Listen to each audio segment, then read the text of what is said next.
कल से बिजली गायब है, क्या कहेंगे उस पे? सर, इंसानियत नाम की कोई चीज़ ही नहीं है।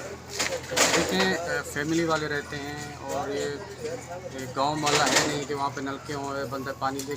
24 घंटा हो गए, तकरीबन 24 घंटे से ज़्यादा ही हो गए, लाइट नहीं है। तो इसका हम क्या कह सकते हैं? अफसोस ही कह सकते हैं इन पे, और इनके सोच पे मातम ही कर सकते हैं कि ये लोग हैं इतने यजीद से भी ये बदतर हैं, और मुझे तो समझ में नहीं आता कि इनको हम क्या कह सकते हैं।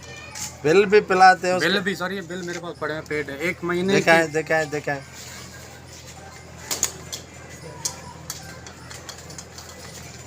ये बिल पिलाते हैं, उसके बावजूद लाइट। क्लियर है। एक बिल भी हमारा यानी कि बकाया हम नहीं करते, उसके बावजूद भी ये हाल है कि तकरीबन 45 किलो दूध खराब हो गया। बताओ इसका जिम्मेदार।